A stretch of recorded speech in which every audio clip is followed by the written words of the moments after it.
Shalom. Blessings to you and yours. Welcome to the message of Yahu.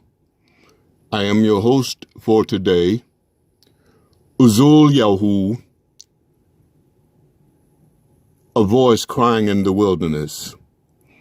You know, I've used the expression before from the time when I was a boy living in Buffalo, New York, had gone down to the neighborhood movie theater to see the musical drama Porgy and Bess, Sidney Poitier and Dorothy Dandridge. And I find that stanza that was a part of one of the songs, I find it to be so relevant in so many situations. The phrase is, the things that you're liable to read in the Bible, it ain't necessarily so. I've been in conversation with one of my sons, or I should say our sons, even though my wife is expired recently. I still like to think of her in the present. One of the things that my son was talking with me about is how that one of his job acquaintances is bitterly turned off when it comes to what we call churching. Bitterly turned off. And so my son said that he would not inquire respecting the man's privacy, even if you will, respecting his space. But it got back to him as to why this man is so bitter against churches. It's because he was taken advantage of. He was robbed of some $180,000 or more over a period of time. I don't know. I don't think my son knows either. But even so, what takes place in situations like that? My wife had concluded at one time that for mankind to tell a lie, he's got to know the truth first. And so what religionists do in this country and perhaps in other parts of the world, yes, I will freely say in other parts of the world, what they do is to take advantage of you in what you don't know. Now, we have another acquaintance, a family friend for well over 20 years, who also echoed just last week how that he had paid, and after that organization went into demise, he discovered the truth of the matter and how that he too had been taken advantage of. Will a man rob God? They asked the question. And reading from the book, and have taken that same passage wherein it says, will a man rob the Almighty? We say it proper. You have robbed me. Therefore you are cursed. And so who in their right minds, considering the Almighty, even though we haven't known his name in the past, we haven't known his name, and so who would want to fall under his curses? I don't think any rational thinking, intelligent person would want that to happen. But they use it against you. So much so that you thinking is right because they have the foot soldiers out here sitting up there literature in different locations. It's somewhat like the drug pushers, if you will. They set up shop in different areas, and you get a hit, and that hit becomes an addiction to you. You keep going back for more and more and more. They know exactly what to say to seduce you. Blind leading the blind. That's what takes place. And so this man that my son was telling me about, that money could have been taken. He could have bought a house with all of that money. Educate his children, if he has any, I don't know. Go on a well-deserving vacation for himself and his family. Could have done anything with all of that money. On the other hand, our family friend of over 20 years, said what happened is that in the organization that he was in, they had them paying 3 tithes. And if we read and study the book, we'll see where that did take place. But without understanding. Oh, yes, my family and I tried it briefly. I mean briefly. We just couldn't afford to do it. I mean, just being practical, we had to be. We could not afford to do it. Yet and still, they use that psychology and that strategy to make you feel so guilty that you got to give something. You see? And I learned from that experience, unselfishly, I say I learned from that experience that one would be better off in his neighborhood or wherever, and you see a person of which you are persuaded that is in dire need and really, need some help. I'm persuaded to believe the Almighty will accept your generosity to that individual or those individuals.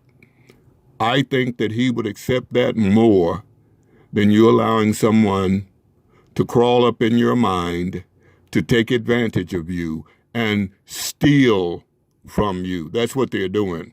Remember the song, Stealing in the Name of the Lord? Well, that's exactly what the Lord is doing. He's stealing. He's got his messengers out there stealing from people. And here's the great thing, one of the great things about it, my friends, brothers and sisters, neighbors around the world. Here's the interesting thing about it. What do we know about tithes? What have we known about tithes? All we know is they said, that's what we got to do. And so, as one man said years ago, they take the Bible and say, stick 'em up. Or give it up in today's, in colloquialism, they say, give it up. And so that's what the masses are doing, just as we had, but failing to comply to that other commandment we call the 11th commandment here, and it's called study to show yourself approved. And that's what we, like multiplied thousands and millions of people, even to this day, have failed to do. We didn't even know what tithe was until they told us that lie, that it was 10% of our income that the Almighty required. Now, well, let's go. First of all, that law was not given to the Gentiles. It was given to the chosen, our people, if you will. But what has happened, they stole the original text, butchered it, altered it, adulterated it, and used it to build their empires. The Roman Catholic Church around 5 BC are the ones who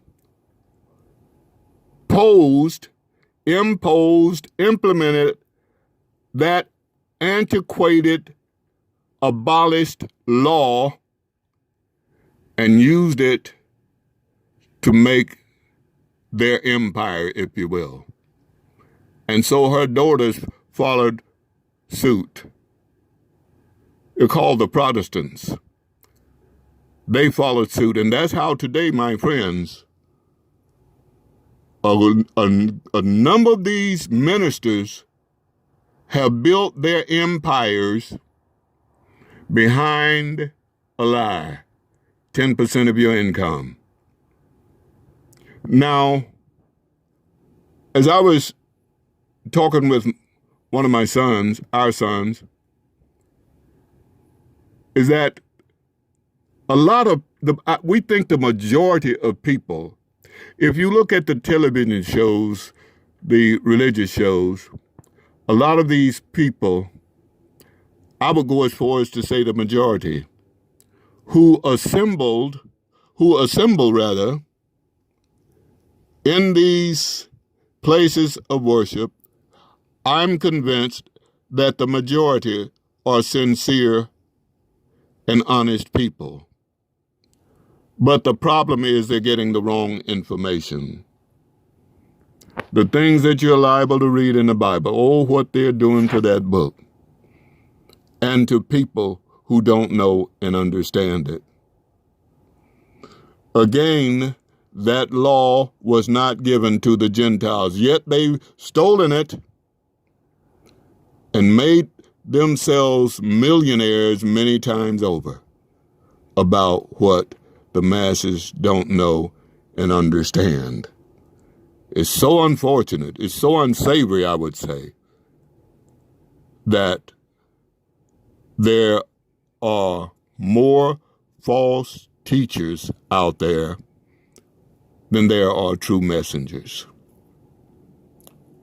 10% of your monetary income, once again, my friends, did not become a factor until beginning around 5 BC. And so now then, some call the Roman Catholic Church Big Mama.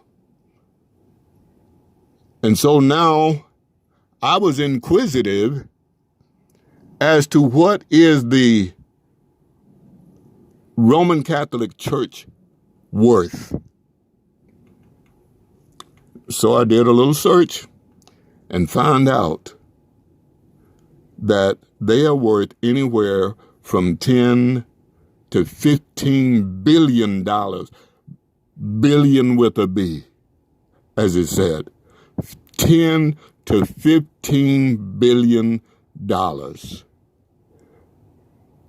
Could you begin to imagine what could be done to benefit multiplied thousands and millions of people with $15 billion, my friends? Yet, now, that is just what the Roman Catholic Church is worth. It didn't do a search or plan to do that later. Didn't do a search as to what the Protestant movement is worth. You know, the passage just come to mind, my friends, brothers and sisters, neighbors around the world.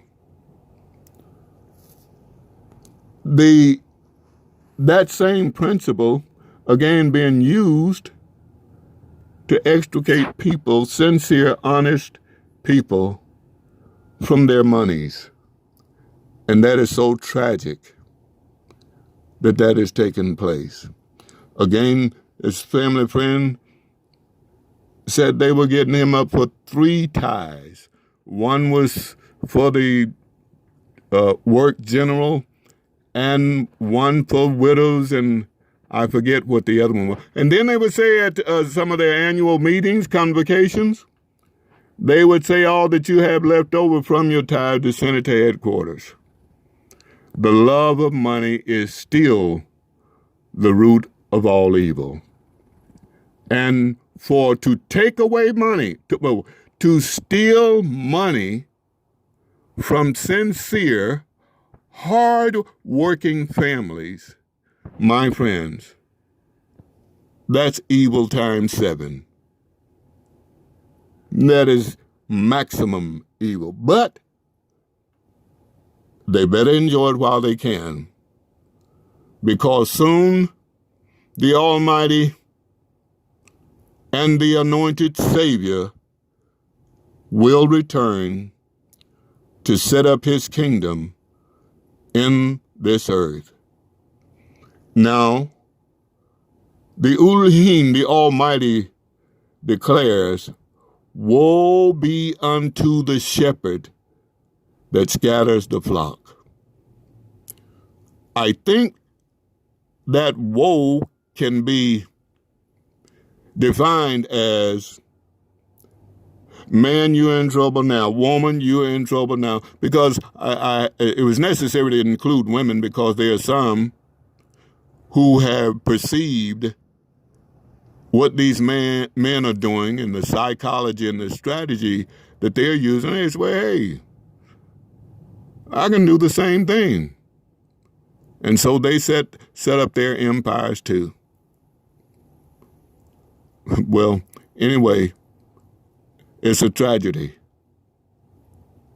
Now, you take advantage of someone of whom you are supposed to love, of whom you are supposed to be imparting truth and sharing truth with and to. That's what they do. Now, again, there was a post that I saw just a short while ago, and it says, the black church is keeping the black community from becoming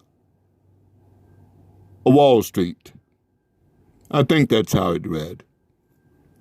But even so, the churches are robbing people, using using the book that they're supposed to be disseminating truth to. And now I can understand, my friends, why there are a number of people who are disassociating themselves from religion, and that's a good thing, because there's no salvation in religion anyway, but who are disconnecting themselves from any form of worship because they see non-productivity as far as what should or could be. They don't see it taking place, and so they remove themselves. And no wonder they do that, my friends. Because, again, who wants to be taken advantage of? Who wants to have someone to disrespect them? It's not supposed to be that way, my friends. And I say to you, especially you young and upcoming people, you don't have to put up with this nonsense that middle and older people are leaving you to inherit. Let me make a challenge to you somewhat, or a suggestion even. If you'll allow me to do this, please. I think I've said this before, but it's worth repeating. Remove yourself from any form of worship. Get the book that's called the Bible. Don't join anybody's anything. And get all of the related material to that book that you can acquire and study. And once you finish studying, study some more. And after that round of studying, study even some more. And once you connect with the Elohim, the Almighty, and the Savior, Yahushua, the Anointed One, once you do that, my friends, you will be amazed. Believe me, you will be utterly amazed as to what's taking place in that religious world. And surely you wouldn't want to be a part of it. And you wouldn't want your children, your family to be, not even your neighbor, you wouldn't want them to be a part of it. That's why when after you shall have learned, and it comes your time to bear identity of the true Creator and Savior, then you'll be in a position to do that. And my friends, I'm sure you will be appreciated. Now, it won't be, don't look for a fan club. Don't look for the crowd, because they ain't going to be there. Because most people don't want to deal with truth. But you can, if you choose to. You can be all that is intended for you to be if you just get to know who He is and who you are in conjunction with Him. You don't know what it's like to love somebody until you have received the love from above. That's what we should all be in pursuit of, my friends. And once we have done that, we can experience the fulfillment. We can experience the joy. Listen, we can even move beyond what those who have done evil to us. We can move beyond them and forget about them, and or pray for them, and prayerfully that they will come around to know truth, so that they can abandon the lies, the hypocrisy, the deceit, and give praise and worship to the Elohim. That's what I'm prayerful for, my friends. Keep your money. Depend on the leadership of the true Savior, Yahushua, and the Father, Yahu. I can assure you that they will not lead you wrong. This has been your host for today, Uzul Yahu, bidding you peace in the only true name of salvation, Yahushua the Savior, and may His peace be upon you.